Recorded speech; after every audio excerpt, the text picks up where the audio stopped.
I was just welcoming you all and I realized I was on mute. So I feel like that's the phrase of 2020, right? Is you're on mute. But I want to welcome everyone. I want to thank you all for joining.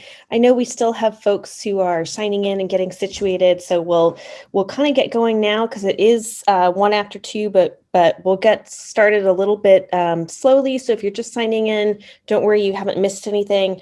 And even if you do feel like you missed something or you wish you could hear it again, don't forget that this session will be recorded. And I was taking a look at the list of folks who are attending today and noticing, we have some folks who were here from last week. Last week's recording is available on YouTube.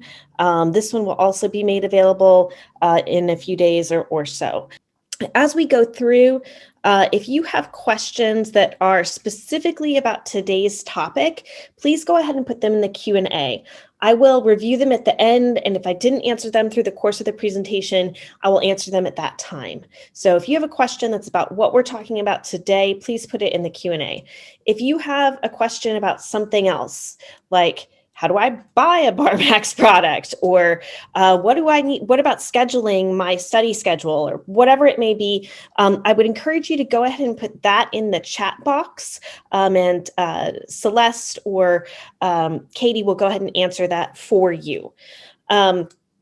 So having talked a little bit about kind of sort of the housekeeping for today, right, where you can watch this when you get a chance, where to ask your questions, all of that, I want to introduce myself. So my name is Jennifer Carr. I am licensed in Nevada and California, and I have been doing bar prep work for about 15 years now. So I moved over from legal education to BarMax just a month ago. It feels like it's been longer, but nope, I'm still fairly new to BarMax, but I am not new to legal education and or preparing for the bar exam. I've been doing that for a while. And so when we were talking about what's some information that we could give applicants that might be useful for them as they prepare for the bar. This topic of, how are we going to train, or how do we think about the way that we sort of prepare our minds for taking the bar was something that came up. And so we decided we would try to do this presentation, which is on how to prepare, your brain really for the bar exam. So I am going to talk a little bit today about the various bar exam preparation strategies and the way that they relate to the way that you'll prepare for the bar. And I am going to also, whoops, sorry, got a little bit of a frog in my throat or something. So I wanted to talk about sort of what are some strategies that you can use. And for those of you who have been doing this for a while, maybe some of this stuff will feel, okay, yeah, I knew that, or it may feel sort of really commonplace. I've heard this kind of thing before. But if you've heard it before, there's probably a good reason for that. So in just a second here, I'm going to share my screen so that we can look at the presentation that I've got for you, but I wanted to show you one little thing that may help. I was talking about this presentation with my daughter, who's 11, and as so many 11-year-old girls want to do, she wants to be a veterinarian, and her grandmother, who's a nurse, got her this little creature here. This is a brain cell because she loves science, and my mother-in-law is a nurse. And so we're going to talk today about building connections between brain cells. And so when she heard that, she thought, oh, can I bring this out and show you guys? So here you go. This is what your little brain cells look like. And when we talk about training your brain, we specifically mean your brain cells. You can see that these guys have these little ends on them, which are called dendrites. And then they also have these little pieces here. And so what happens when you learn anything, when you learn where they keep the milk at your favorite grocery store, or you learn the rule against perpetuities, or whatever it is, these little pieces connect up with these little pieces on the neighboring brain cell, and they form a neural pathway so that things can be communicated. So That said, guys, I'm not a neurologist or a doctor. I just play one on BarMax webinars. Just kidding, just kidding. No, really, just a lawyer. But I did want to sort of show you that because we are going to talk about those neural connections. And I think having that visual of like, oh yeah, this is what's actually going on inside of my head can make it easier. So with that, let me go ahead and show you the presentation for today. Okay, so what what we're going to talk about today, of course, is the ways to train your brain. This whole thing is going to be pretty circular, right? So, I tried to, we called it 7 ways to train your brain. And there are 7 things, but there's 7 things that all kind of connect together, not unlike our little dendrite, brain cell kind of thing. So if it feels like, gosh, this is really similar to something we just talked about 10 minutes ago, Jen, it may be very similar. And you will know that it's similar because it is, I don't know, it's connected. So 7 ways to train your brain. I've also called it brain rules, but just, how do we benefit from using our brain to its full advantage? I'm also going to talk about sort of learning and memory, and they're kind of tied together, right? But basically, when we think about learning, we talk about this idea of acquiring knowledge, kind of consolidating that knowledge, and then retrieving or recalling that knowledge. Similarly, with memory, right? We talk about sort of taking in information, sometimes called your sensory memory, sort of putting it in your short-term memory, and then moving it from your short-term memory into your long-term memory, which is also called consolidation. So when we think about consolidating learning and memory, those things kind of fit together in that way. Now, you notice I mentioned short-term memory and I mentioned long-term memory. So there's also this concept of working memory, and working memory has a lot of overlap with your short-term memory.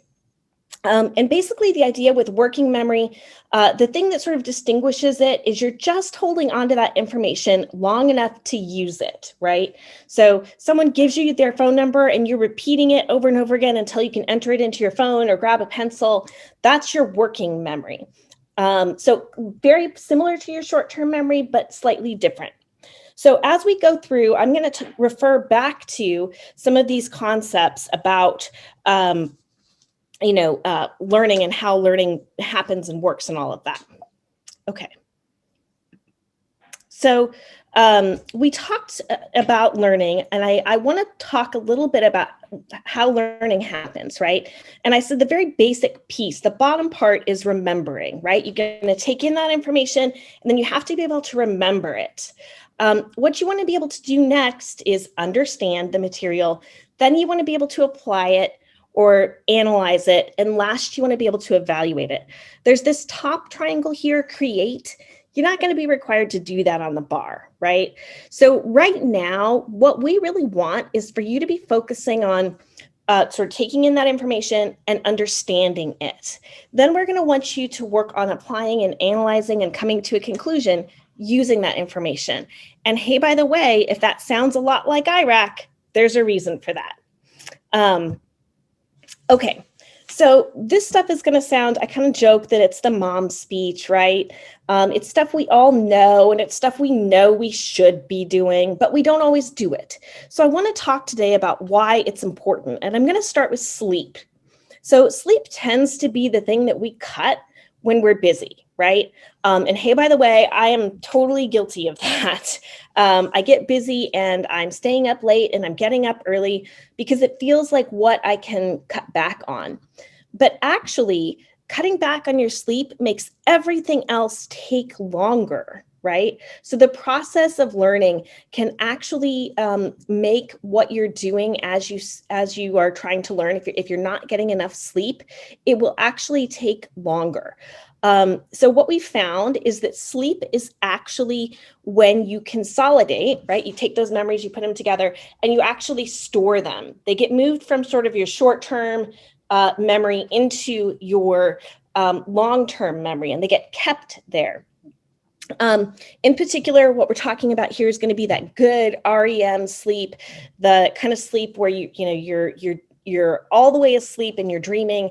Typically that means you're getting, adequate sleep, right? Like it's not just one of those intense naps where, you get the drool and all that. We're talking like a legitimate good night's sleep is actually when you can remember all of those things that you need that you've learned during the day.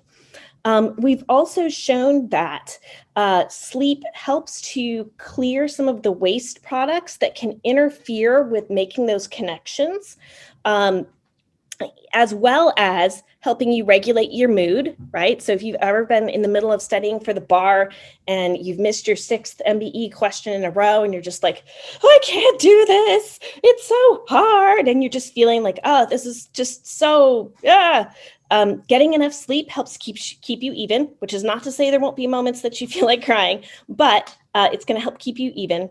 And it's going to help you actually not just remember what you've learned, but increase your ability to learn.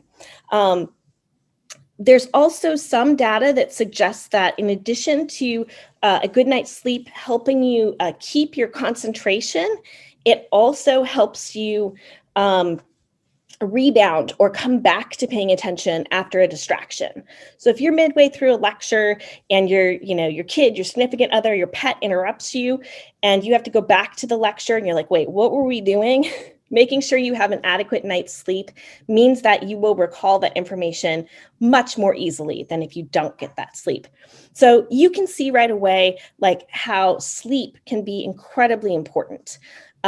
Like we mentioned, it's going to help with your mood regulation. That means it's going to help you manage your anxiety.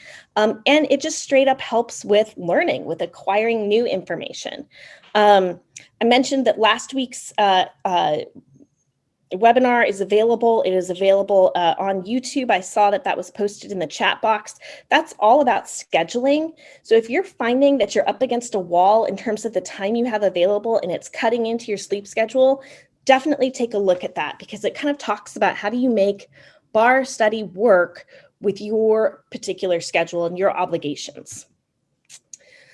Okay, exercise. So again, kind of the mom speech, it's continuing. You notice that one thing I've said here, kind of right in the middle, is that there's this increased efficiency in what's called semantic memory processing. And if I was in your shoes, I would be like, that's great. What is semantic memory processing? Oh my gracious, I can't even say it. So semantic memory processing is what we would call your sort of memory of facts, right? How well do you remember facts, things that you've heard before? How many pints are in a quart? How many feet in a mile? How many lefts till you get home after you leave work? Sort of the fact-based, it's not a memory like, mom's apple pie and coming home and the way that smelled. It's a memory like, hey, what about this concrete piece of information? Which, hey, by the way, if it sounds like I'm describing the bar exam, I am. So what we know about exercise is it actually helps you increase the speed with which you can retrieve those semantic memories, those fact-based memories. There's also data that suggests that exercise can increase brain growth, right? So when we talk about those neural connections, we're talking about an increase in sort of the parts of the brain that are growing connections, basically. The connections are growing. Let me put it that way. So I'll just talk for a second about one of my favorite studies in educational psychology, but they took this group of 5th graders and they split them in half, the group, not the 5th graders themselves, and put them on treadmills, right? So half got placed on treadmills, half were just at their normal desks, and they gave them a lecture. And then they tested the kids on their recall. And what they found was that the kids who were exercising remembered much better than the kids who were not.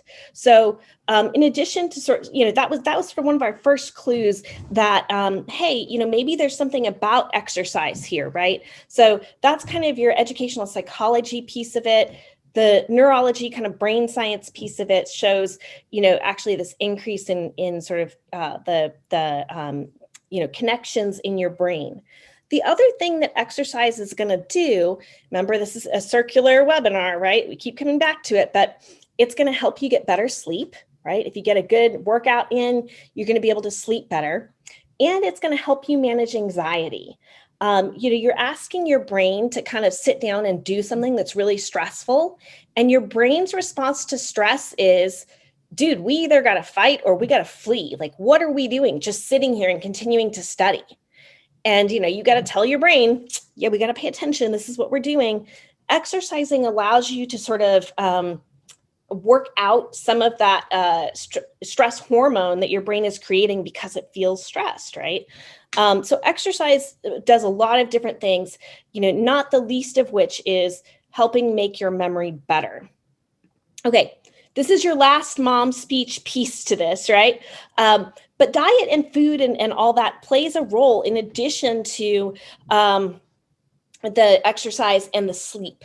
So, if we just think about sort of the typical healthy diet, the Mediterranean diet, eat lots of plant-based matter, have some dairy, a little red meat, fish, olive oil, those kinds of things, that has been associated with greater brain volume, so sort of just like a bigger brain, but also improved memory, so being able to remember things better, and improved recall, so being able to access those memories more quickly.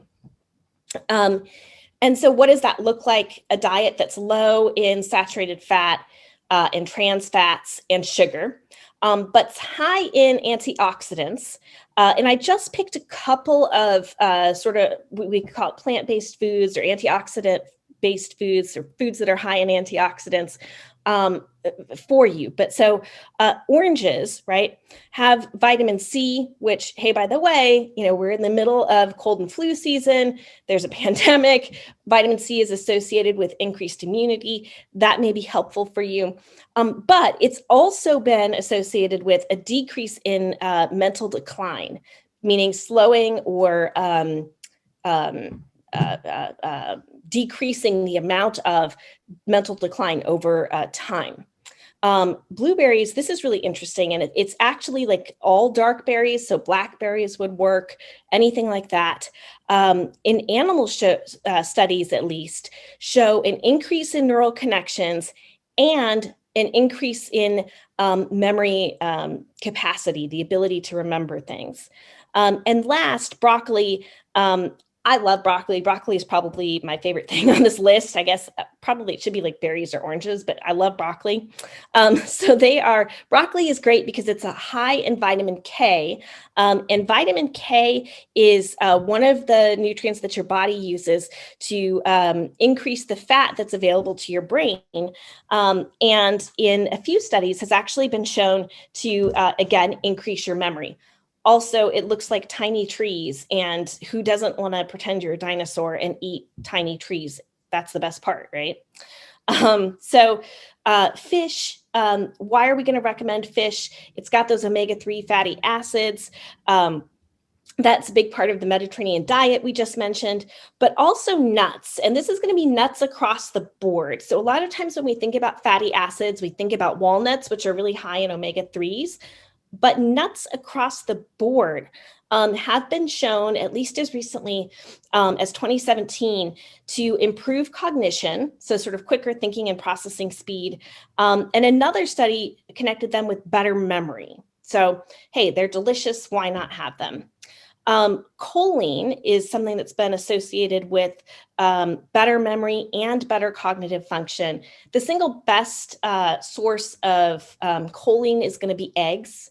If you're a vegan or you're a vegetarian who does not eat eggs, but I guess you do eat milk products or something, but you don't eat eggs, or you're a vegan and you eat no animal products, there are other places that you can get this particular nutrient, just not as plentiful. Worth a Google if it's something you're interested in. But for the rest of us, eggs are a great place to get choline.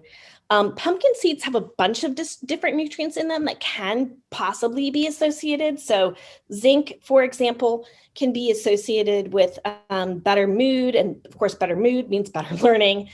They're also pretty high in iron, which can be important because if you're anemic, you're going to be fatigued. But the big reason I put pumpkin seeds on here was because of magnesium. So again, a lot of times when we think about magnesium, we think about, oh, isn't that useful for like your muscles?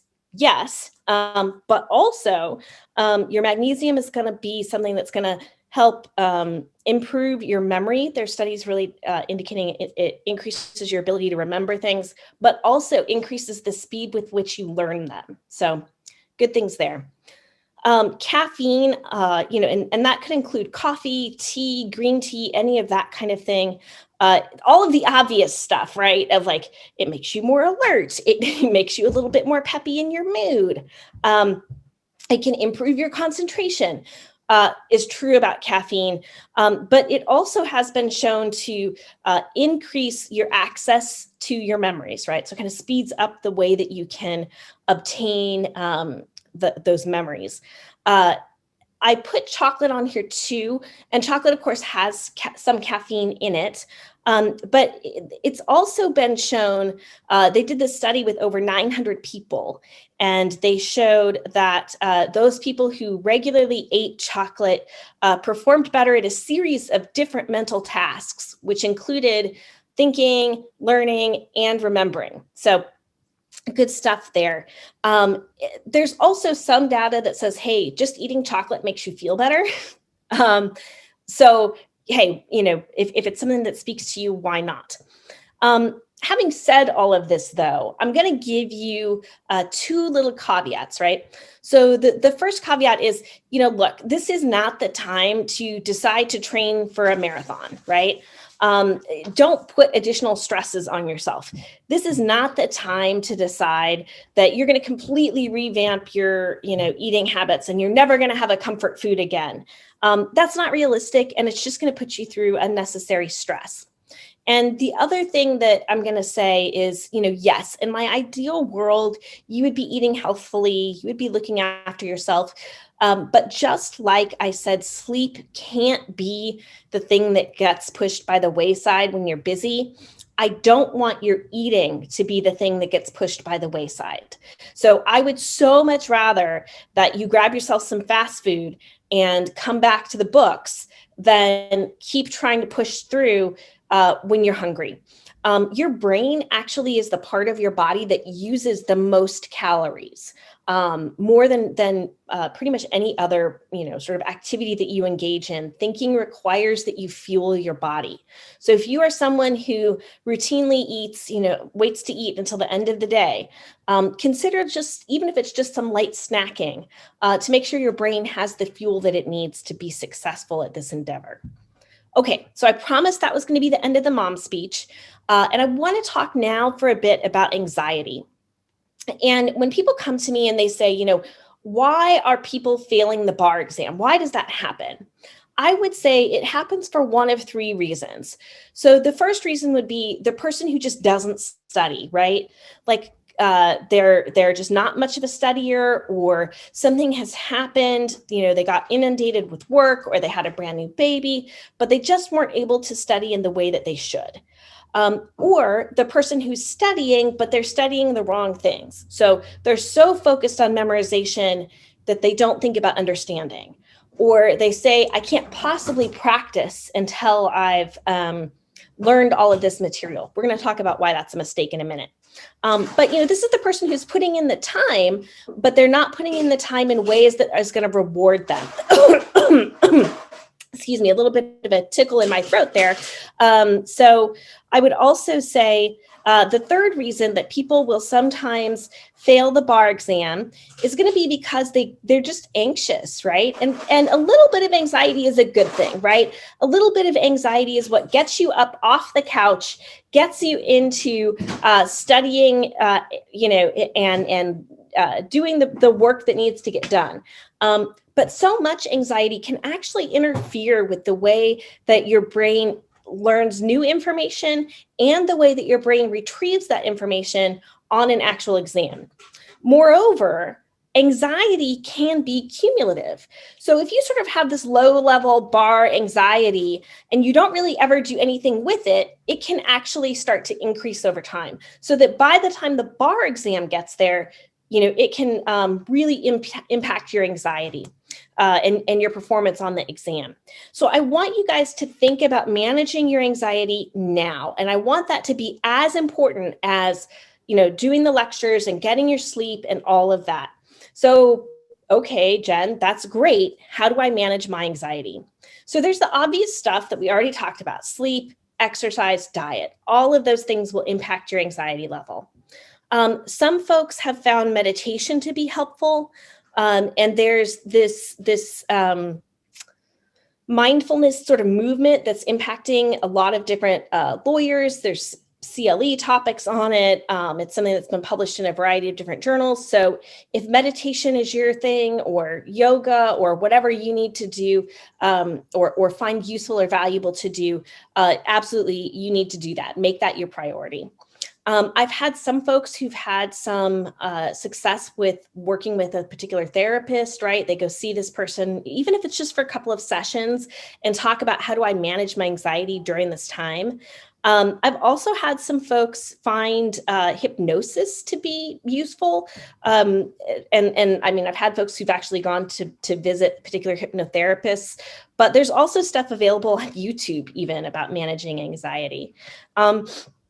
And last, if it's necessary, if you and your doctor meet and your doctor says, look, I think you've got some legitimate anxiety here. This is something that's diagnosable. And hey, by the way, if it's diagnosable, it's also treatable. Let's find you some medication that will help. That is something that I would encourage you to think about exploring. And, we talked about how anxiety is cumulative, but, why do we care about that on bar exam day?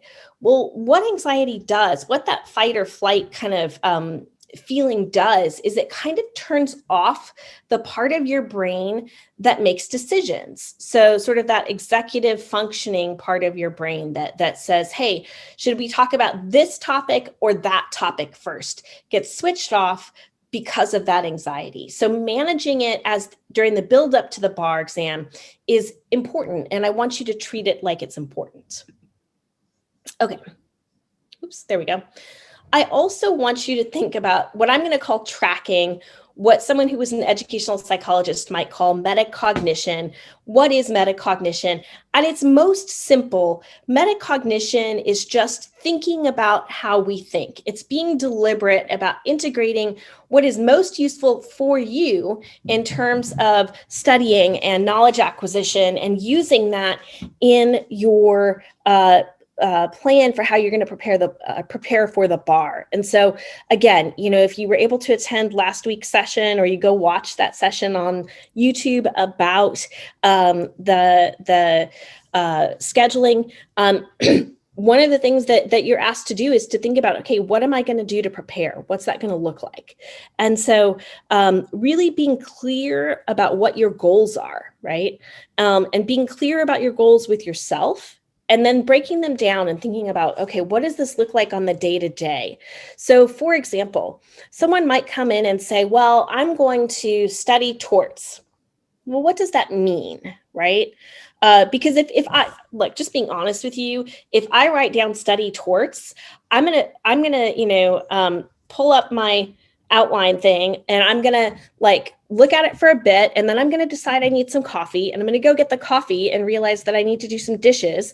And then as I'm doing the dishes, I'm gonna realize that we're getting low on coffee, and next thing you know, I'm at the grocery store, right? But if you can give yourself a concrete, achievable goal, if you can say, I'm gonna get through the first 5 pages of the torts outline, and then I'm gonna do a torts essay.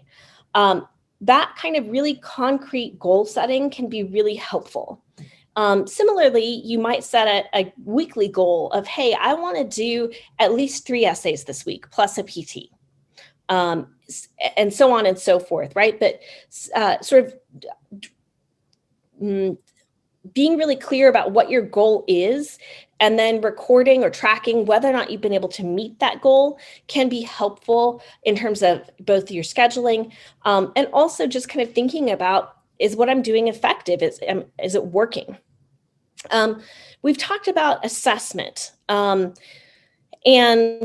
what do we care about assessment? Why is that important? Well, the first thing that I want to note is that assessment is going to require practice. And so I want to talk again, and a lot of us say, oh my gosh, I can't possibly practice until I have actually learned all the material.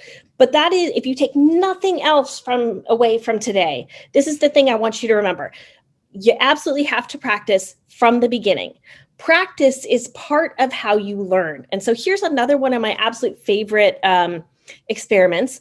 And it again involves kids, which may give you the impression that I'm just all about like experimentation with children, but that's not it, right? Like, it's just that a lot of these educational psychology tests have to do with children. And so this was actually one of the first times that the way we learn was actually studied. It was done in the early 1900s with a group of children who were child laborers. So they worked in a factory. And again, they split these kids into two groups. So one group was taught a poem and then tested immediately afterwards on what they could remember of the poem and what they thought the poem meant and all of that. The other group was simply taught the poem. And then the experimenters came back a week later and tested both groups on their knowledge of the poem. And what they found was that the kids who had been tested immediately afterwards on the material remembered the material much better. And so what we now believe happens when we test ourselves after we're learning the material is that we increase the number of connections, right? We actually create not just sort of like this tenuous connection between one neuron and the other, but we actually start to create a path so that we can do that. The other thing that practice is going to do, and I want you to remember, you're not just learning the law, you're also learning how the law is tested. So it's going to show you, so attractive nuisance often involves a swimming pool or a trampoline or an abandoned building or a big, deep pit in the ground or whatever, right? So that you learn not just the law, but how the law is tested through practice. The other thing that practice does, and it's particularly important for tracking, right, is it gives us assessment. It allows us to know whether what you're doing is useful. How's it working for you? It's super easy to sort of like read the problem and say to yourself, like, oh yeah, I totally would have said that. And maybe you would have, right? Or maybe you would have remembered the rule really well, but not applied the facts in the same way. Forcing yourself to actually write it out and do the practice allows you to see, like, am I achieving? Am I doing what I need to do? And I do want you to get good about assessing yourself. But if you decide to use BarMax as your provider, keep in mind, we also offer grading, so you can submit a couple of essays. And sometimes what we'll tell folks is, hey, you get 10 essays, submit a couple in the beginning, maybe a couple in the middle, a couple in the end, and just see where you're at. We also offer tutoring. So if you want somebody to look at what you're writing and kind of give you tips about how to improve or change it, that's an opportunity. And if you decide to go a different way, that's totally understandable too. But I would encourage you to get what I would call an accountability buddy. So this is going to be a friend or someone that will hold you accountable for achieving those goals that you set. And like, did you actually do the practice and all of that? There's been a lot in but like popular psychology and all that about grit and growth. So grit is your willingness to continue to do something despite adversity, despite, having bad outcomes or outcomes that were less than ideal. And there's some studies that actually indicate that how highly you score on sort of your level of grit is more important than what your IQ is for academic achievement. So as you are sort of having those, actually, let me talk about growth mindset too. So growth mindset, again, two ideas. You have a growth mindset or you have a fixed mindset. Fixed mindset says, I'm a terrible singer, just not a talent I have. I'm never going to get good at it. I can't get good at it because you're either a good singer or you're not. And that's that. Growth mindset says, I am a really terrible singer right now. With practice and hard work, I can probably get better. Maybe I'm not going to be, singing in an opera anytime soon, but I could, possibly do car karaoke and my kids wouldn't cover their ears anymore, right? So both of these ideas together, the grit, you're going to keep going even when it's hard, even when it's demoralizing, you're going to dig deep and continue to do it, combined with this growth mindset of, you're not good at it yet, or this is not your strong suit right now, and you can get good at this, it's a skill like any other, are something that you can see. You can actually see it if you track it, right? You can see that you've improved over time. The last thing I want to mention is evoking self-efficacy. So I said, hey, excuse me. Wow. Okay. So evoking self-efficacy. I said a minute ago, having some anxiety is a good thing. Some anxiety is what gets you up in the morning and forces you to study for the bar rather than, hitting the hay again. Some anxiety, gets you where you need to go. But anxiety is not the only way to motivate yourself, right? You can also do this thing called evoking self-efficacy. The simplest way that I typically recommend people think about is kind of really imagining, like, what are other times that you've overcome difficult scenarios? What are other times that you've struggled and been successful? And again, tracking shows you that. Hey, when I started, I was getting 40% of these questions right. Now I'm getting 50% or 60% or 70%. And I have continued to improve over time. Keeping a record of that allows that to be really obvious. The other thing you can do to evoke self-efficacy, tap into your motivation for doing whatever it is you're doing. So in this case, you're taking the bar exam, presumably because you want to practice law. So really take a minute at the beginning of your study and tap into that. You're feeling sort of exhausted. You don't really want to do this. It's boring. It's hard, whatever. Close your eyes. Think about, what is it going to be like when you're a lawyer? Imagine the suit that you're wearing. What shoes are you wearing? Do you have a briefcase? What kind of law are you going to do? Get as detailed as you can and tap into your reason for preparing for the bar exam. Maybe it's to build a better life for your family. Imagine that. What's it going to look like to take your kids to Disneyland? Maybe it's, some sort of issue that you're really passionate about. What's it going to look like? But tapping into that allows you to sort of build up a reserve of sort of ability to continue to do this bar prep, because it is a marathon. It's not a race. It's a marathon. You have to have ways to get yourself back to the table. Okay. Whoops. How did I do that? There we go. Okay. Whoops. Nope.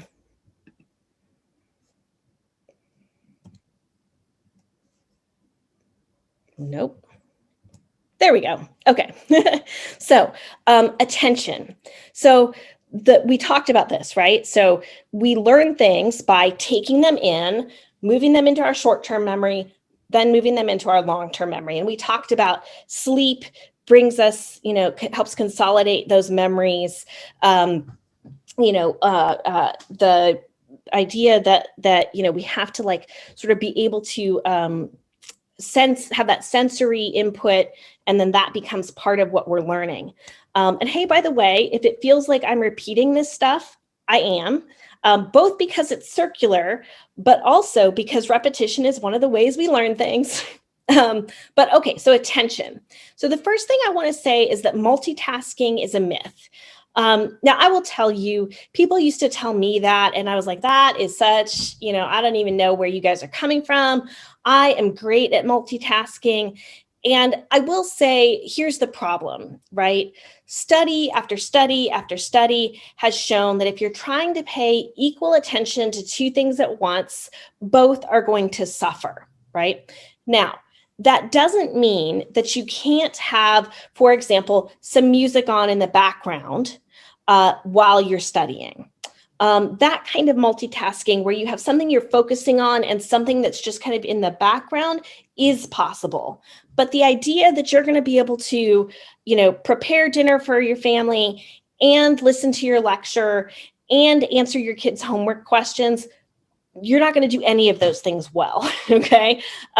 So, really think about how you want to spend your attention. Now, those of you who are listening to this, maybe you have ADHD or you have ADD. For you folks in particular, many folks who have those attention problems find it useful to have some kind of background noise. And the theory here is that, folks with ADHD, sometimes it's been described as having, a multitude of tabs, internet tabs open in your brain all at the same time. And your brain is like, let's think about all of them. which means you're not doing any of them well. So for some folks with ADHD, having something on in the background kind of gives the, what my friend used to call the brain squirrels, something to focus on that's not, random, right? It's not sort of being randomly distractible. You're focusing on your learning and you're hearing the music or whatever it might be, and you're moving forward from there. Across the board, if you have to pick between doing something active and doing something passive, I want you to pick the active. So that means listening to the lecture and taking notes, or doing our flashcards, or making your own flashcards, or doing a question, or writing an outline, essay. The more of that you do, the more sort of brain power you spend on creating, on sort of building that memory and that knowledge. And that's going to be important. What we tend to do is we tend to read and then reread, and then maybe we highlight. That is, again, one of the least effective ways to learn something. So try to do something that's more active over something that's more passive. Also, the more of your senses that you can involve.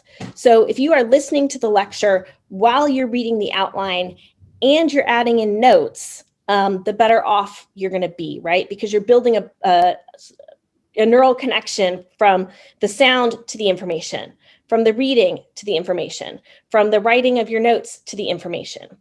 For those of you who like colors or different colors, don't hesitate to use those, right? Like maybe some of your notes you take in red pen, or you change some of the, font size, or whatever it is you're going to do as you create your own outlines, the better off you're going to be, right? For some folks, it's movement. So it's, hey, you've got your flashcards up, and you can use these products on your phone, you can use them on your iPad, you can use them on your Mac, right? So you've got your phone in your hand, you're doing your flashcards, and you're pacing. So again, this can be a way to kind of increase attention. One thing I will tell you, and this is again one of those things where people kind of look at me like, really, this is what we're going to do? But you want to schedule your breaks. So your brain needs breaks. It does. And you're either going to take that scheduled break, or your brain's going to have you take an unscheduled break. And all of a sudden you're thinking about something else that doesn't even, how does that even apply? I was driving my daughter home from her doctor appointment today, and I got to thinking about this concept in literature called the hero's journey. And I ended up bumping our tire against the curb as I turned. And I was like, that was my brain kind of going, gosh, we've been at this super stressful doctor's appointment all morning, and we just need a break. And so we're going to think about something that's not related to what we're supposed to be doing, which is focusing on making this turn in a way that's wide enough that you don't, bump the curb or whatever. So your brain will take those breaks. So go ahead and schedule them. Most people can pay attention to something for about 50 to 75 minutes. That's why most classes are 50 to 75 minutes in length. And then you just need a small break. After about 3 hours, you need a longer break. For more information, watch last week's webinar. Okay, practice we talked about, right? The more you practice, the better you're going to be. There are some studies that connect mindfulness meditation with better attention. If you're interested in mindfulness meditation, that is definitely something worth Googling. Just really quickly, it's the idea of sort of focusing on your breath and trying to focus solely on your breath. So as other thoughts come in, you sort of push them away, and you acknowledge that they're there, and sort of let them go, right? Rather than trying to push them away. So mindfulness can be a way to increase focus and attention as well. Okay. So sort of learning generally, and I want to talk about three, again, I come at this from this educational psychology kind of background. So let me talk about them from these three perspectives. So there's this concept of behavioralism. And if you've ever trained a puppy, you have engaged in behavioralism.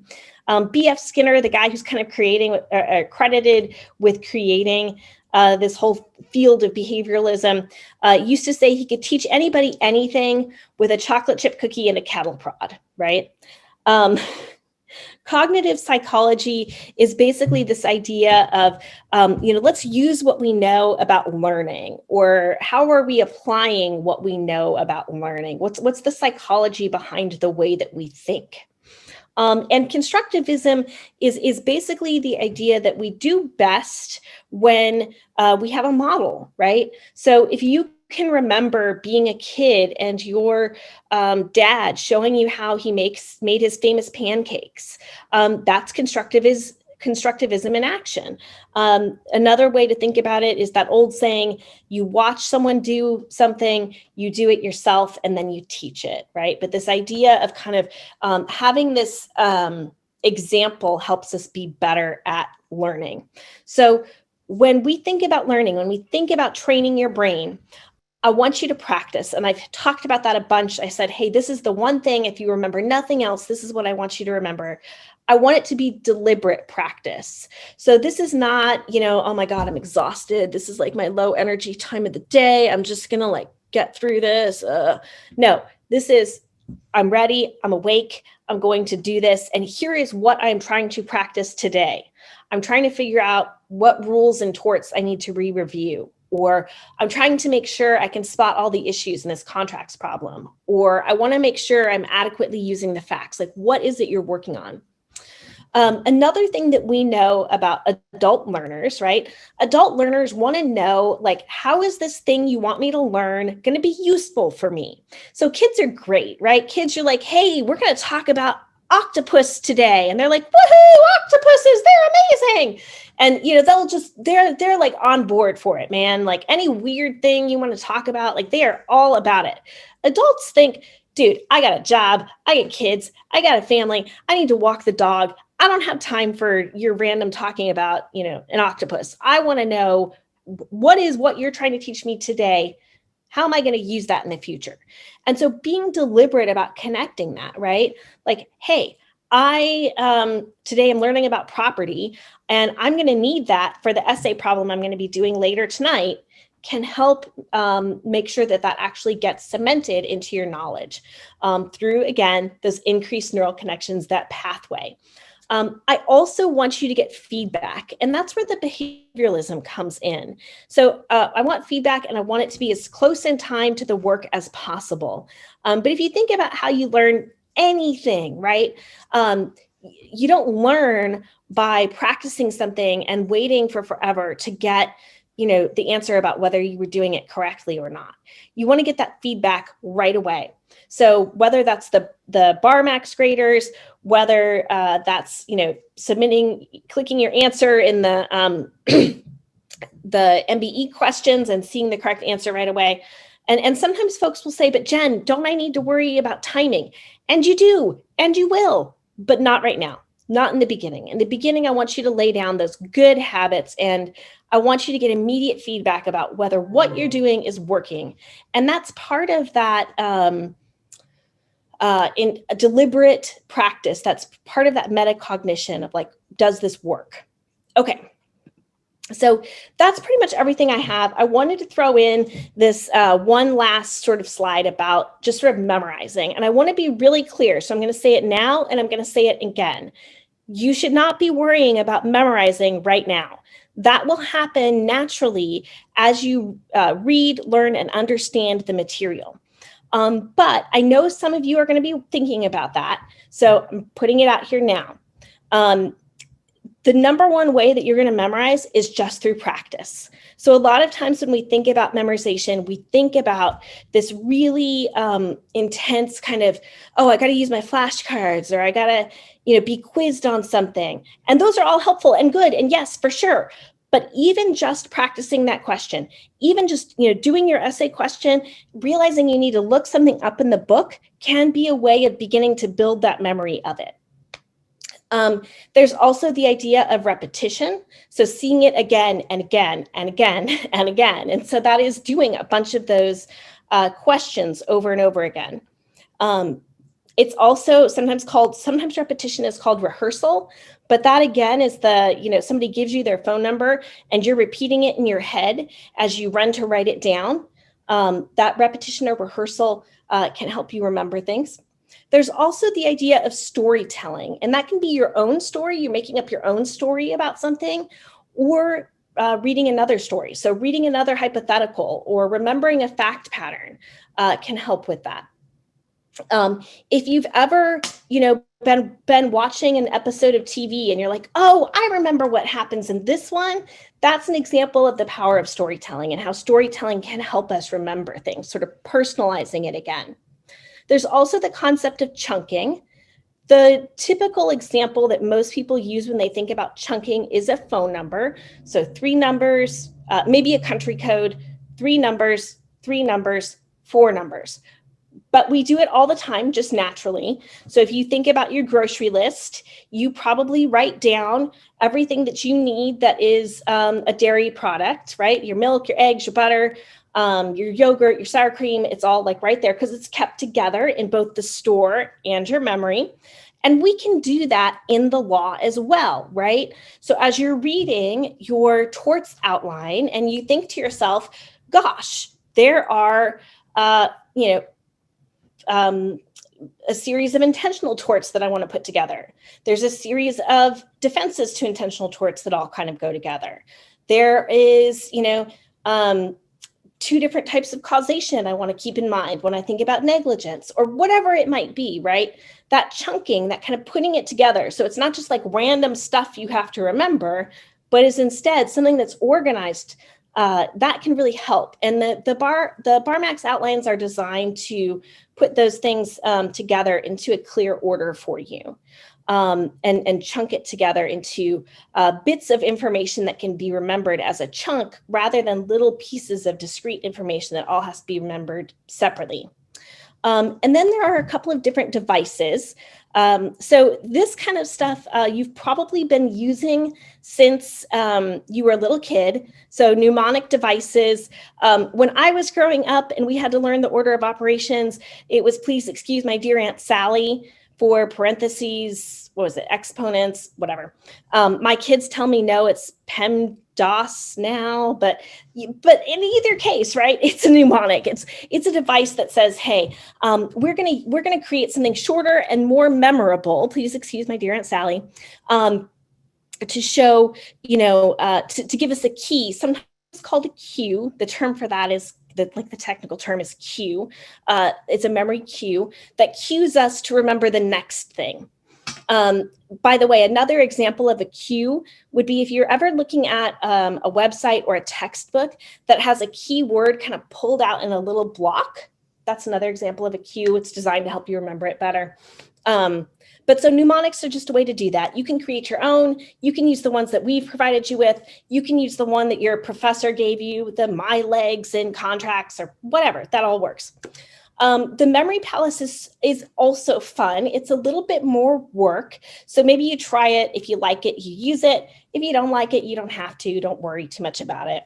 But memory palace has been around since the ancient Greeks, right? There's some indication that some of these great speeches that were given, folks were using this concept of the memory palace. But the idea is that you associate particular topics or subject matter with an area that you know really, really well, and that ideally you have a strong attachment to, right? So for me, I probably would use my house, not just because I've been stuck in it for the past 9 months, but because it's a place that I feel I have some emotional attachment to, right? It's my home, I'm happy here, whatever. And maybe I start with, okay, when I walk in the door, I have on the right-hand side, a bunch of hooks where my kids can hang their stuff when they get home from school. And so I'm going to associate the hooks with the concept of intentional torts. And I'm going to remember that there are 7 hooks there, and that's going to help me remember the 7 intentional torts or whatever it is, right? And sort of in your mind's eye, as you walk through whatever the physical area is, you're remembering the examples or the topics that you've associated with those things. The last thing that you might think about doing would be to involve the other areas of the brain. And we just talked about this, right? I said, hey, use color, use movement, use sound. But if you've ever heard like a song on the radio, and you could remember exactly where you were when you were, when you first heard that song. That could be something that that's an example of the way this works, the way the brain makes those associations. We were watching something on TV about the mid 90s, and somebody made a comment about grunge rock, and they played some music from that era. And oh man, I could hear that. I was like driving down I was a senior in high school. I was driving down the road in my 1982 Cadillac. I could see the road. I could hear my friends. I knew who was sitting next to me, because music can do that for us. So maybe that looks like creating a little song about, my legs, whatever it's going to be. Or maybe it's using color, or it's associating particular, sense or tastes, or whatever it may be, but involving these different places as a way to increase the number of neural connections. So I want to just kind of talk about, what did we talk about? So we kind of went through the mom speech. Notice the chunking. There's 3 things under the mom speech. That's a way of chunking that information. We talked about sleep. We talked about diet. We talked about exercise. I mentioned I wanted you to think about managing your anxiety. I said I want you to track and make sure that you know kind of what you know and what you need to know. We talked a little bit about learning and learning theory.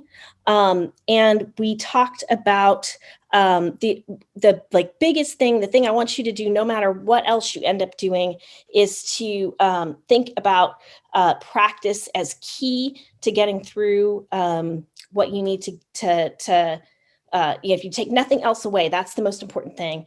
And then we threw in the bonus slide of memorization. I want to show you a little bit about BarMax. So a couple of different options here. We've got this UBE option. We've got the California option. If you are interested in MBE, and that's also a possibility, just sort of supplementation of the MBE material. And we have like sort of a bigger program and then a smaller program with the questions, and Katie can give you the specifics. But tons of different options here for whatever your need might be, whether you're thinking that we're going to be your primary provider or just a supplement, that's available. In terms of tutoring, this is something that I do too, so I'm available. We have a bunch of different tutors from all different areas of the country, all different bar exams. So UBE, California, like all of these different places, they're available. We can do flexible scheduling. So if you are somebody who says, I can only meet in the early morning before I go to work, somebody will be available. If you say, hey, I can only meet on Saturdays, again, somebody will be available. So lots of options there. Okay, having gotten through all that, I'm going to go ahead and turn my attention to the questions and answers. So let me go through those. Oh, great. Oh, this is wonderful. So actually, a lot of this comes from Corey Masuka. I hope I'm saying your name correctly. Corey says, I'm a sleep expert, and sleep allows the body to prune and cleave and repair all of the damage and stress that occur to the mind throughout the day. Yes, exactly. I'm not a sleep expert, right? I'm just coming at this from the perspective of somebody who's interested in the way that we can learn and acquire new information. But as I was doing some of the research for today's presentation, I saw that as well. They were mentioning something about it like helps clean out the metabolic waste that can accumulate and keep it from forming new memories or retaining the memories. And Corey also says that they started taking omega-3 fish oil supplements about 6 months ago, specifically for the purpose of improving memory. So that's really good to hear. And hey, by the way, Corey sort of mentions this when with that language about specifically to work with the memory or just to work with your memory. That whole hey, eat healthy thing will help you, whether it's going to help you with your memory or not. It helps you for a lot of different directions. Here's a tip about anxiety. Wean away from electronic stimulus such as TV, laptops, cell phones. Absolutely. Like some of that stuff can definitely contribute to anxiety. and can interfere with your sleep, right? So be sure to think about that as you're planning your schedule and everything. Practice is good for seeing how your accuracy stands with respect to time, since the bar exam is timed. Yeah.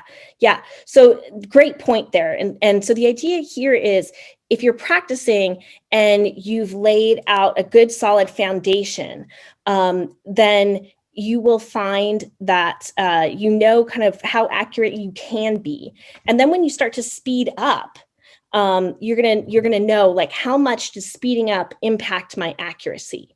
So how accurate can I be? How accurate am I when I try to meet the time conditions? Good information.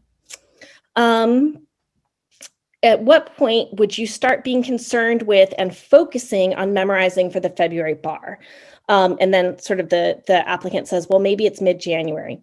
So here's what I would say. So as much as we're saying, don't worry too much about memorization, don't think too much about that at this moment. Remember that just memorization is just happening. Like, it's part of learning. So as you are sort of reading that material and listening to your lecture and applying it on the essay, you are memorizing. You may not be doing it in an explicit, like, this is what we're doing today, brain kind of way, but you are sort of memorizing and learning it. That said, yeah, I would say sometime in January, kind of depending on your own schedule and your own needs, probably about when you should start to be thinking about memorization. But for right now, all you need to be worried about is kind of, what's my schedule going to look like? Am I learning? Am I getting what I need to get? What works for me? And understanding the material that you're working through. Are there any inner checklists in this course in order to have a general format of memorization for the bar essays? That's a great question. I have seen things like that from other providers. And if that's your cup of tea, I'm sure they're available out there. What I would suggest, though, would be developing your own, right? What that is going to do is it's going to allow you to have something that is completely tailored to you. And it's going to be built based on, what do you remember? What do you need to work on remembering? What sort of format and organization works for you for working through the questions. And it means that you will have had the opportunity to do a number of questions and develop that structure, and also have had the opportunity to test it and see if it works for you. So Corey says, oh, this is great. So Corey says, and I did not mean to do this, but apparently I mentioned 4 mental health determinants, specifically sleep, exercise, meditation or spirituality, food, and nutrition. We should also think about positive social connections with friends or loved ones. Oh, I love that so much, Corey. That is so wonderful. So I 100% agree. For those of you who are the first generation of lawyer in your family, right? Or your family doesn't really know how to support you, but they want to be supportive, this is a place where you can capitalize on that, right? So does that look like preserving that Sunday afternoon / evening dinner? Does it look like going to church with your family every Sunday? Does it look like telling your family, I am not available, until 7 p.m.? And most of the time, particularly if your family hasn't had to deal with somebody studying for the bar exam, they're coming at this from the perspective of, woohoo, you're just out of law school. We get to have time with you. It's amazing. And you have to come to them and say, yes, but not yet. Right? Not yet. And so giving them some direction and prioritizing for them and for yourself, what is that connection going to be?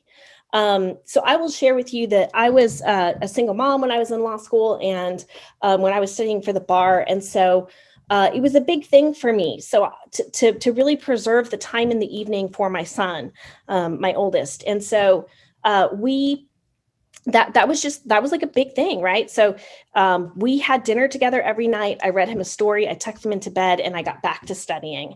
And then in the morning, he would go to daycare or preschool or whatever it was, and I would study during the daytime. But that 5 to 8 p.m. time was his time. Similarly, Saturdays, he might be with a friend or whatever. But Sundays, that was his time again. And I love this story about Ruth Bader Ginsburg, but Ruth Bader Ginsburg talks about going to Harvard Law with, I want to say her daughter was like 2 at the time. And she said that, having her daughter and this young child there actually helped her because it allowed her to be a whole person. And it said, you're not just a lawyer. And so, or a law student or a bar exam applicant, you're a whole person. And so when we think about like evoking self-efficacy, or we think about who are we as people, one of the answers to that can be, built on our connection to others. Okay, I think, let me see if there's any other questions. I'm not seeing any other questions in there. So I will go ahead and call this the end of our I guess, webinar. It will be recorded and posted again and made available, so you'll be able to see that.